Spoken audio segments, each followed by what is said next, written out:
Good afternoon and welcome. I'm Ashley Sherrard, CEO of the Lenexa Chamber, and it's my honor to moderate today's forum featuring the Lenexa City Council Ward 1 candidates. On behalf of the Lenexa Chamber and the Johnson County Public Policy Council, which is a collaboration of all the area local chambers of commerce, thank you for joining us. I'd first like to begin by sharing the format for our forum this afternoon, which will include 2-minute opening statements by the candidates, a moderated question and answer period during which candidates will have 1.5 minutes to respond, followed at the end by 1-minute closing statements. The format, questions, and time limits will be the same for both candidates, and there will be no follow-up questions, audience participation, or formal rebuttal time. Candidate speaking order has been randomly determined with the candidates and will rotate throughout the program. Now, let's begin. I'll first start by introducing our candidates in alphabetical order with a reminder that this is a nonpartisan race. Candidate Courtney Eiterich is currently a Lenexa City Council member serving Ward 1 since 2019. A graduate of KU in Public Administration and a licensed journeyman electrician, Courtney is a high school teacher. In addition to her professional and family responsibilities, Courtney has served as an advocate and volunteer for several nonprofit organizations focused on healthcare access and disability rights. You can learn more about Courtney's background and civic involvement at her website, www.courtneyforkansas.org. Welcome, Courtney. Thank you. Candidate Bethany Griffith is currently the chair of the Johnson County Library Board. Her 7 years of board service have also included serving on the board's budget subcommittee since its inception. In addition to her board and family responsibilities, Bethany volunteers with Children's Community Theater. You can learn more about Bethany's background and civic involvement at her website, www.bethanygriffith.com, and welcome to you, Bethany. Thank you very much. We're now going to turn to opening statements by our candidates with a reminder that they will each have 2 minutes to present their opening statements. And by random determination, we're going to begin with Courtney. So Courtney, your opening statement. Fantastic. Thank you for having us, and thank you to the Chamber for putting this on, as well as Johnson County Public Policy Council. I am Courtney Eiterich. I have been a lifelong resident of the Greater Kansas City area and a Lenexa resident for the last 13 years. My husband Dirk and I have 3 sons. We have twins that are sophomores in high school and a 21-year-old as well. I wasn't expecting a huge bio, so I wanted to make sure that you all know that I love Lenexa and we love the people in Lenexa. And what I bring to the table as far as being the current elected in Ward 1 is the experience, the knowledge, and the willingness to keep doing what we're doing. Lenexa is the best place to live and work and come to visit, and I want to ensure that what we've got going on is what everybody in Lenexa wants to see. I give my phone number to all of the residents to call me if they need something. I want to be accessible to you. That's what local elections are all about. It's important that we guarantee what the people of our city want to see. And so sometimes when I think I have great ideas, I want to ensure that that's what everybody else wants too. It's not just a Courtney idea, but it's driven from our citizens and our residents. And I want to continue to do that. We've put in so many cool things in Lenexa, and it is the place to live and what everybody in the city is talking about. And I just want to continue serving. Thank you. Thank you, Courtney. And now we're going to turn to Bethany for your opening statement. Thank you very much. I am Bethany Griffith, and I am a firm believer that local politics matters. The choices that are made at a city council, school board, and county commission levels all affect our quality of life on a daily basis, and often with a fraction of the attention that national politics receives. So thank you to the Lenexa Chamber for doing your part in keeping citizens informed and for hosting this forum. The issues that face us are often complex, and the role of good government is a balance between the tensions of those competing interests, and to do so without bias so that the public good is served. My intention, if elected, is to apply a critical eye to everything that the City Council votes on, to challenge assumptions and atrophied thinking if encountered, and to support creative solutions that will benefit Lenexa husband and I chose Johnson County as the place that we wanted to raise our family, and I have lived in Lenexa longer than in any place in my whole life. As my children grew more independent, my capacity to contribute to our community has grown, and so I've served on the Johnson County Library Board for 7 years. And my current term will expire in the spring of 2024, and I knew I wanted to continue to serve. And so I am running for Lenexa City Council Ward 1 so that I can continue to do that and to take creative thinking to apply to the problems that we're currently facing. Thank you. Thank you both, and now we're going to turn to the moderated Q&A portion of our forum today. As a reminder, candidates will have 1.5 minutes to respond, and the speaking order will rotate with each question. Bethany, we're going to start with you with question number 1. Can you please tell us more about what your top 3 policy goals would be as a Lenexa City Council member? Well, I think it's really important to start off that it's not really my priorities that matter so much as the citizens of Lenexa in general, and specifically the residents of Ward 1. And what I'm hearing from people as I talk to them is their concerns are obviously economic. They want a balanced budget, they don't want a lot of fat, a lot of waste, but they still want really good services. And I think for the most part, Lenexa has done a really good job with that. But there are always opportunities for economizing, for rolling the mill back. I think from other policy perspectives, we need a solution to middle housing that's missing. And that's not just a Lenexa problem, that's a Johnson County problem, that's a nationwide problem as we're looking at current economic conditions and what it is people want and how they want to live. And so I think that would be a priority. And I think priority of every good government is also openness and accountability to engaging with the public, with what their priorities are, what their concerns are, and how we can better deliver goods and services to the people who live in Lenexa, the businesses that form the foundation of our tax base, so that Lenexa continues to be a place that matures well and that people like to be in. Thank you. Thank you, and now we'll turn to Courtney. Can you please tell us more about what your top 3 policy goals are as a Lenexa City Council member? Sure. My top 3 goals from doing the survey and answering to you is, number 1, we have a huge opportunity in Western Lenexa for economic development. It is the most critical thing that we are up against for the next 5 to 10 years, if not 20.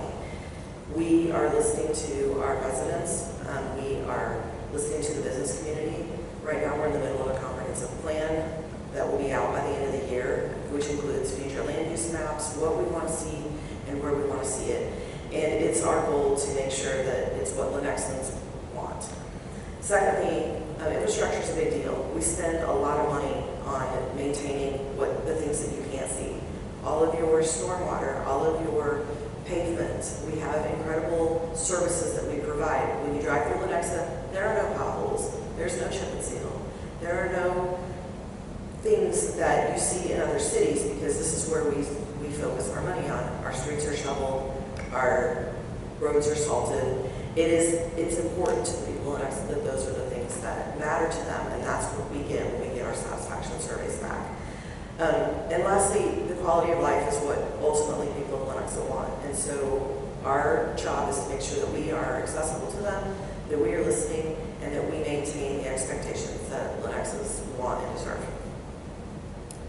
Thank you both. We'll now move to question number 2. Courtney, you'll be the first to respond. What are your views on the services and value the city's citizens receive for their local tax dollars? Well, first of all, I want to say that our city staff does an excellent job of balancing fiscal responsibility and providing exceptional service. Since I've been on the council, we've had a transition in the directors, most of them in the last 5 years, and it was seamless. No one in Lenexa got to see anything that was different from the years before, and we have clear-cut policies in place of how we manage our money, what we get to spend money on, what one-time dollars go to versus what continuous dollars can go to.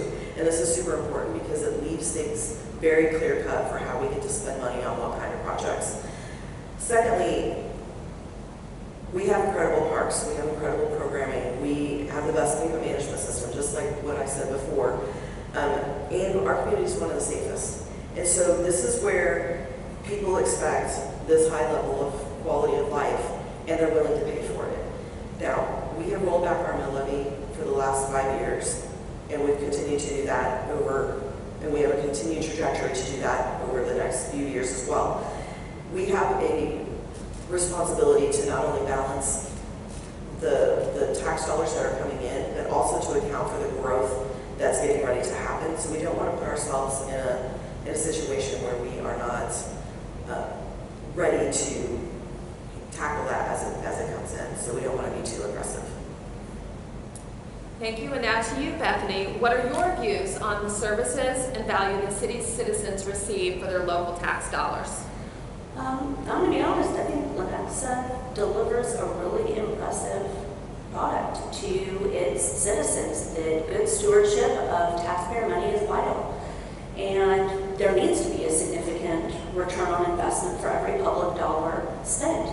Balance to that is vital, that people want to continue with excellent services. And as inflation increases, as healthcare increases, as all of those line items increase, there's going to be more and more pressure put on the council to maintain a budget that it doesn't kind of spiral out of control. And so I think there are a lot of places where we can take business practices to make sure that we're doing the best for every dollar.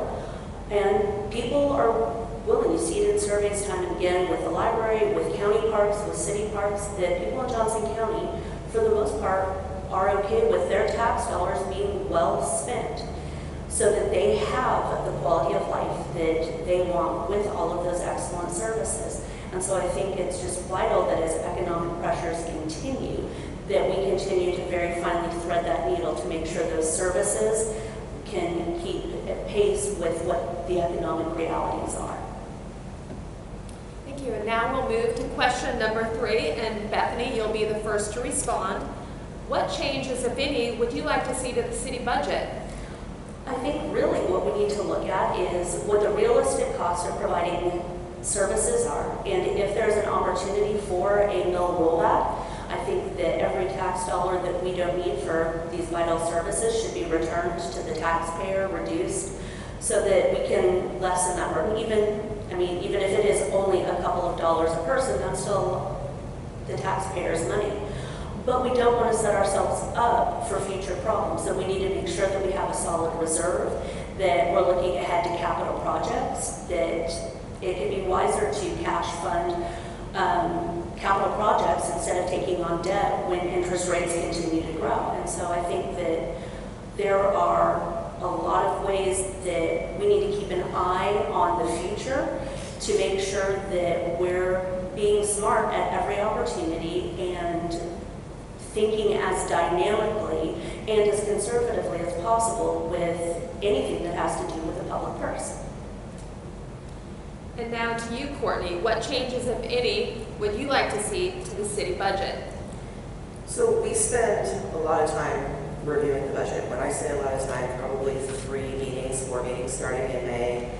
And our budget book is about 1.5 inches thick. And if you've never looked at it, I highly recommend you go and you read it. It is exceptional. It is well written. It is documented from all of the demographics of our city with charts and exactly all the projects that we spend money on, how many of them have tax incentives. It is probably the easiest thing to read when it comes to where is our public money going and why it's that way and what our return is for our investments. I am very happy with our budget. We were able to still do a 0.75 mil, which we thought we were only going to have to do a 0.5 this year. And we're able to bump that to give the taxpayers back a little bit more relief, especially with inflation. And I believe that it still puts us in a safe place for us to still keep a AAA bond rating so that we can have the best outcome if we need to actually take on more debt over the next few years.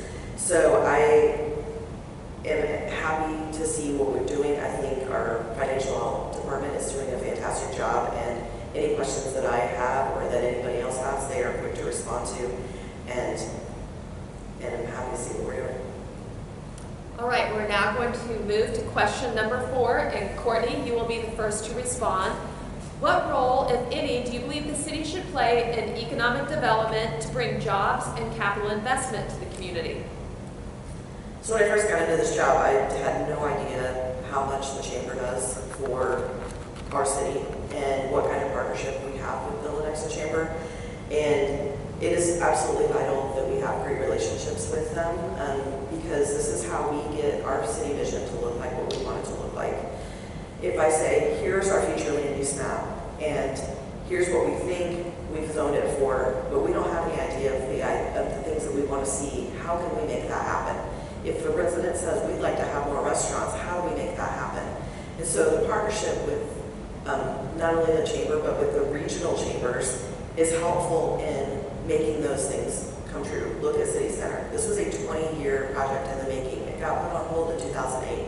It is an amazing place to live, to go and visit, to have essential to the center of Lenexa. And all of this was driven by our residents with Vision 2020 and now Vision 2040. These are guiding documents that we have in place that are how we make these decisions and how we find ways to create those solutions and ultimately reach these goals.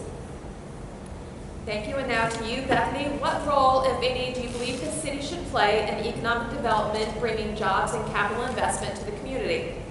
I believe that the city should be open to all kinds of public-private partnerships. That it's business that makes the most significant contribution to investment in the community by providing jobs, by providing goods and services.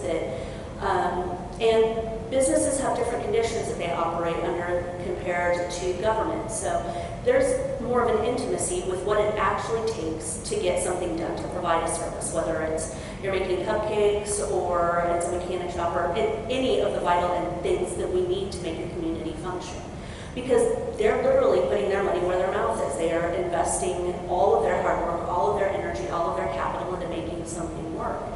And I think the city should do what it can to promote that kind of investment, to have sensible zoning, to have a dynamic interface that it's really, really important that it's a practical arrangement. And you sometimes hear nonsense about, kickbacks and deals and all kinds of stuff that just, that's from the movies.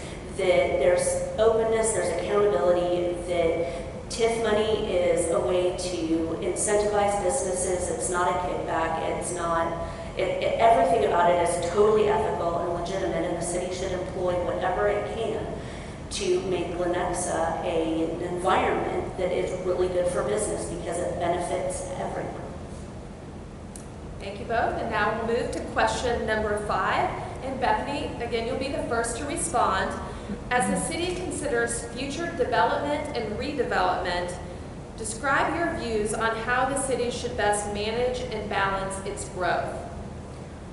I think uncontrolled growth without any thought would be incredibly dangerous. That we want to be really, really thoughtful for how things are zoned, how we use our land, that we want to take into consideration environmental impacts. We want green space. That there are so many parts of the puzzle that goes into thinking out how that zoning, how businesses should be encouraged. And so I would want to see a lot of thought going into that, and it is with the comprehensive plan.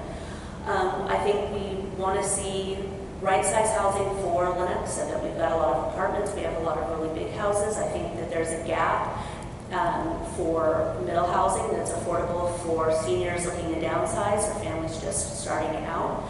And I think that the city council and the zoning and all of that should really take that into consideration as we're encouraging businesses to build houses. And really, we just want to have housing options for all budgets and all needs. We want green space. That I love City Center. I think it's a fantastic idea, but we really only need one. And so I think just being sensible would make the most sense. Thank you. And now turning to Courtney. As the city considers future development and redevelopment projects, please describe your views on how the city should best manage and balance its growth.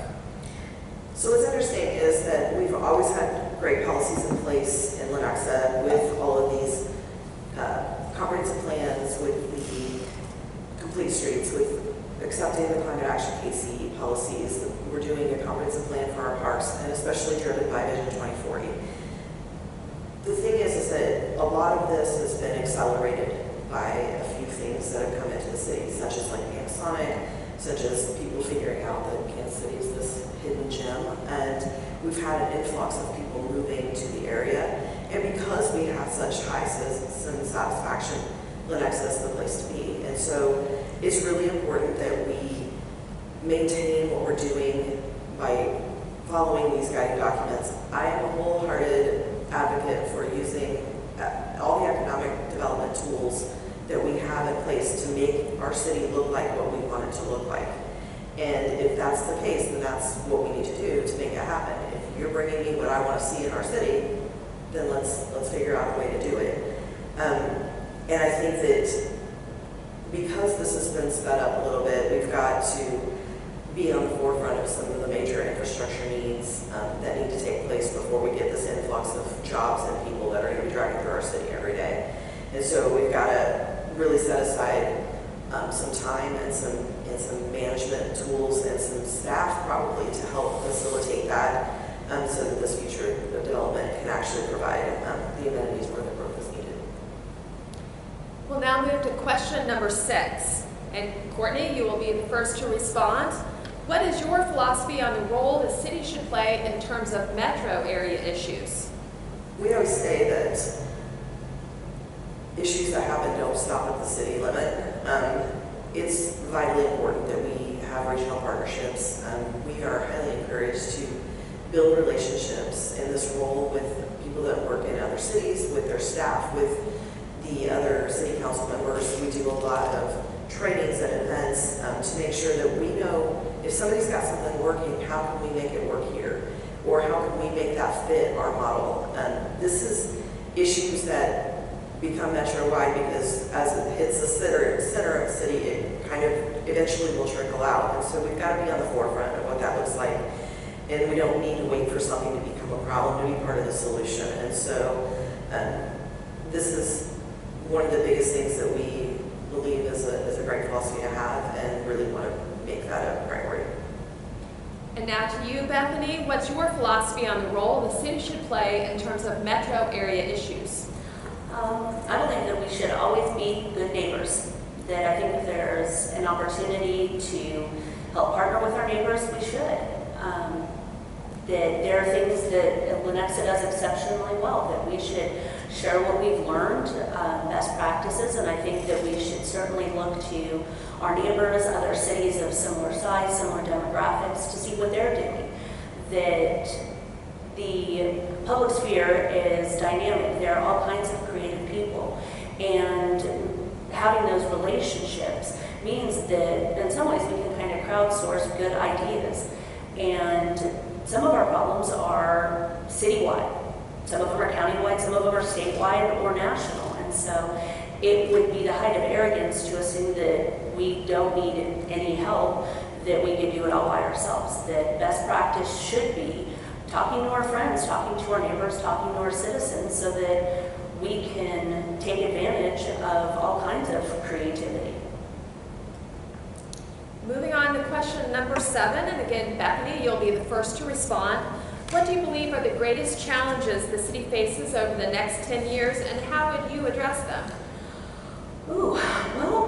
COVID was an unexpected trial, so it's likely we may not even see what the next big challenge is, but sometimes we just don't even know what we don't know.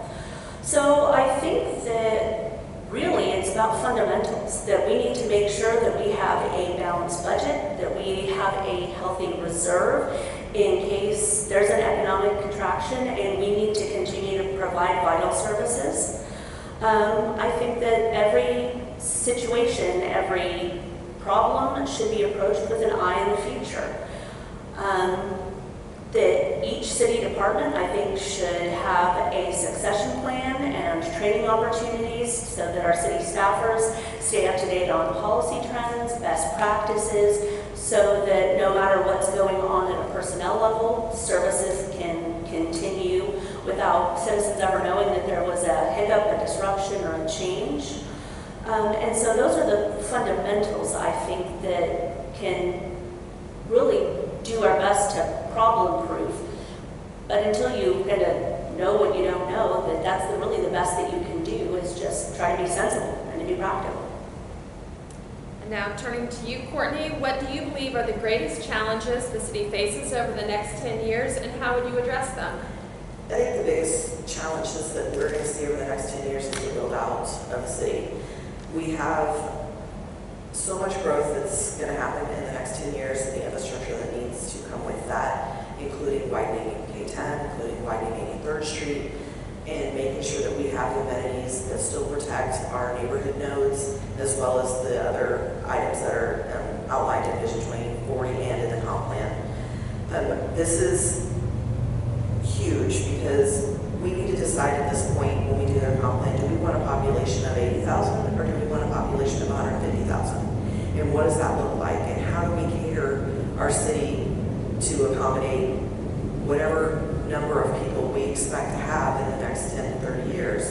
And so I think that the most important thing that we need to do is make sure that we're adhering to the vision of the city and that we have a clear-cut plan of how to get there and how to do it the right way. Thank you both. And now we're going to turn to question number 8, our final question of the moderated Q&A portion of the forum. Courtney, you'll answer this question first. What do you believe makes you uniquely qualified to serve in this position and most distinguishes you from your opponent in the race? So I took a little path back in college and ended up in trade school. And I think that brings a really unique perspective that a lot of people don't have. I'm a journeyman electrician, and I did that job for 10 years. I have a skill set that most women don't have and see things in a different aspect. I can read blueprints. I know what construction looks like. I've done it. And so it brings a whole different, unique outlook when I look at a plan. Currently, I am the only parent of younger children that sit on the city council. So when I have kids that are in the public school system, we've had a situation where I'm the one who's been in these car lines. I'm the one who's been in the sidewalks. I see things just a little bit differently because I'm looking at it from that perspective. Most importantly, I went to college and have a public administration degree. I do municipal government. My background's in municipal government, and currently I teach high school where I actually teach municipal government. And so this is what I do. We teach young people how to be civically engaged, how to make a difference in their community. And I think that really sets me aside from others. And now turning to you, Bethany, what do you believe makes you uniquely qualified to serve in this position and most distinguishes you from your opponent in this race? I really love to learn. That when I was appointed to the library board, I had absolutely no idea what was in store. And in 7 years, I have learned about public building projects, public engagement, staff retention and education, budgets, best practices, how to collaborate, and how to meaningfully participate in civic governance. And I know I would like to continue on in public service, that by degree too, I have a degree in political philosophy, that this really is an opportunity for me to take the ideas that I've been thinking about, teaching my kids about for the last 20 years, and now put them into practice. That it's an interesting opportunity to be at an intersection where ideas become reality, and those ideas really matter. It's the foundation on which our city, our nation are founded on, and it really matters. And we, I think, are really lucky in Johnson County, that, and even in Lenexa, that all of these races are contested, that there's real public engagement, and I think that that's a wonderful thing to participate in. And I don't know if that makes me necessarily special, because there are a lot of people willing to put time and energy into governance, but I think it's important to be able to do that. So I think that's kind of cool. Thank you both, and that concludes the moderated Q&A portion of the forum. So we'll turn now to closing statements from the candidates. As a reminder, candidates will each have 1 minute to present a closing statement, and those will be given in reverse order of opening statements. So with that, Bethany, your closing statement. So much politics is, some people look at it as an argument, I look at it as a discussion, a way to kind of really think through the hard things, to have interesting conversations, to hear from people about what they think, what they believe, what they want their communities to look like. And there's a reality to that that's beyond ideas. And so I think that more than anything, I'm just happy to be a part of the process, and that I think if you want to know more, you want to talk to me more, you can check out my website, that's bethanygriffith.com. I would be happy to answer more specific policy questions that weren't covered here. And when you come to vote, vote like your city depends on it, no matter who you vote for. Thank you. And now turning to Courtney for your closing statement. Sure. Thank you again for hosting. We are entering into a transition period with Lenexa local government. We're getting a new mayor this year. We have 2 open seats, and I think it's really vital that we have some consistency that stays with the culture and the ideas that we have set in place for our city council and our staff. I just want to be a part of that. I feel like I've been accountable to the residents and want to ensure that I can continue to listen to them and be that voice for them, and not only Ward 1 residents, but all residents of Lenexa. I understand these processes. I understand. I have the experience to back it up, and really have the ability to break it down and explain it to others. And if you want to know more about me, you are welcome to check out my website or give me a call. My website is courtney.vote, and I want to hear from you. I want to hear your ideas. I want to share anything and everything that you want to see in Lenexa, and let's make it happen. And that concludes our Lenexa City Council Ward 1 Forum. Thank you both for participating in today's program. On behalf of Lenexa Chamber of Commerce and our colleague local chambers, thank you all for taking advantage of this important opportunity to learn more about candidates. For more information about these and other candidates, videos of candidate forums, and advanced voting details, please visit www.votejoco.com, and please be sure to share this voter resource with your colleagues, friends, and family. Thank you so much.